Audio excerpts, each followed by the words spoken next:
కాలంలోనే నయ్యం. కనీసం పెళ్లి చేసుకుని వదిలేసేవారు. ఈ కాలం కుర్రోళ్ళు ప్రేమించే వదిలేస్తున్నారు. అంటే ఆ గోపి మన మేడం గారిని మోసం చేశాడనమాట. ప్రేమ పేరుతో ఆడపిల్లల్ని మోసం చేయడం ఇప్పుడు కుర్రాళ్ళకి అలవాటు అయిపోయిందిలేండి. అయినా మన డాక్టర్ అమ్మ గారు బాగా చదువుకున్నారు కదరా. పుస్తకాలు చదివితే సరిపోతండి, నాలాగా మనుషులు చదవగలగాలి. ఏట్రా నువ్వు మనుషులు కూడా చదవగలవేటి? మరి కాదేటి? అయితే నన్ను చూసి నేనేంటో నా టైప్ ఏంటో చెప్పరా చూద్దాం. అది కూడా తెలియదేటి? బ్రోకర్ కంపెనీలో బ్రోకర్ కావాలి, పొరపాటు నీ హాస్పిటల్ కాంపౌండర్ అయిపోయావు. ఇక టైప్ అంటావా? నీకు కొట్టడం కూడా రాదు. గో మీద కొట్టేస్తాను రే. మనుషులు చదవటం అందరికి తెలిసిన విషయాలు చెప్పడం కాదు, తెలియని విషయాలు చెప్పగలగలా. రే సత్యరాజ్ గారి కాంపౌండర్ అని ఊరందరికీ తెలుసు, కానీ సీక్రెట్ లో ఏం చేస్తున్నాడో ఎవరికి తెలుసురా? అది కూడా తెలియదేటి? వీడి పెళ్ళంతో రాత్రులు కింద మీద పడతా ఉంటాడు. ఎరా అమ్మని చీకట్లో ఏం చేస్తున్నాడంటే పెళ్ళంతో కింద మీద పడ్డం కదరా, అసలు మనకు తెలియకుండా ఏం చేస్తున్నాడు అని. సీక్రెట్ గా మోసాలు చేస్తారా? అదేట్రా మోసం మోసం అన్నారు ఒకండి. నాకు ఒంటి మీద తేళ్లు తెగులు పాకినట్టు ఉంటది. మోసం చేసినండి మాంసం కైమా కొట్టినట్టు కొట్టి పారేసేయాలంతే. అసలు మోసాలు జరగకుండా చూడాలంటే ఏం చెయ్యాలంటే పార్సల్ ఎవరికి వాళ్ళు చెప్పు.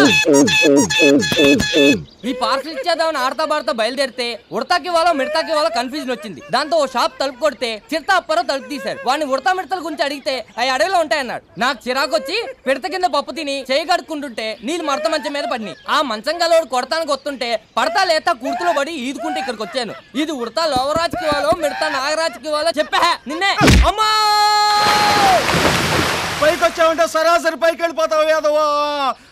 ఆడితో మనకెందుకు కానీ భోజనానికి వెళ్ళిపోదాం పదండి. అలా చెల్లమ్మ గారి పుట్టినరోజు, ఆరే భోజనాలు తీసుకుని ఇక్కడికి వస్తా అన్నారు. డబ్బులేరా? ఏమో ఎక్కడ ఎత్తుకున్నావు నాకేం తెలుసా? నేను అడుగుతుంది నువ్వు టిఫిన్ తిన డబ్బుల గురించి. అవి ఉంటే ఇక్కడికి ఎందుకు వస్తాను? ప్యాకెట్కి వెళ్ళిపోనేటి. సారీ రా బాక్కడ, సారీ రా. ఒరే అలా కోపంగా చూస్తున్నావేట్రా? లేకపోతే మొన్న మీ ఇంటికి వచ్చినప్పుడు అవమానించి గెంటేస్తావా? అప్పుడు నా పెళ్ళంతా కొంచెం పర్సనల్ పనిలో ఉన్నాను కదరా. ఉంటే కూర్చోమనో పడుకోమనో అనాలి. ఎక్కడ మా మంచం మీద కాదు మంచం కింద. డబ్బులేరా? తగలేదురా ఎదవా. ఒరే అయిపోయింది ఏదో అయిపోయింది, వదిలేరా. ఇప్పుడు నేను నీ దగ్గరికి వచ్చింది ఎందుకంటే నీ డౌట్ తెచ్చడానికి వచ్చాను నేను. ఏ డౌట్ రా? ఆ పార్సిల్ ఉడతా లోవరాజుకి ఇవ్వాలా మిడతా నాగరాజుకి ఇవ్వాలా అని చెప్పి కన్ఫ్యూజ్ అయిపోతుండేవాడే కదరా. కన్ఫ్యూజన్ ఏం లేదే, కరెక్ట్ పర్సన్ కి ఇచ్చేసాను. ఎవరికి ఇచ్చావు? డబ్బులేరా? తగిలిందిరా ఎదవా. ఒరే అయిపోయింది ఏదో అయిపోయింది, వదిలేరా. ఒరే బక్కడ ఎవరికి ఇచ్చావు చెప్పరా. మీ park corner international hospital head Dennis గారికి.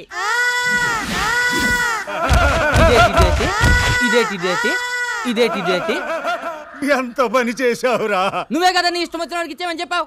ఏదో మూడ్లో అలా అనేసాను రా. నేను అదే మూడ్లో ఇచ్చేసాను. ఇచ్చే ముందు ఒక్క మాట చెప్పొచ్చు కదరా. ఒకటంటే చాలా చెప్పాను. ఏమేం చెప్పావురా? మీ మొబైల్ హాస్పిటల్ మందులను దొంగతనంగా అమ్మేసుకుంటున్నావని, ఆ వచ్చిన డబ్బులతో రాజమండ్రిలో సైట్ కు అన్నావని, కాకినాడలో కొనబోతున్నావని, నాకున్న నాలెడ్జ్ తో ఉన్నాయి లేని అన్ని కలిపి చెప్పేసాను. ఇప్పుడు నా పొజిషన్ ఏంట్రా? Rajahmundry central jail. డబ్బులేరా?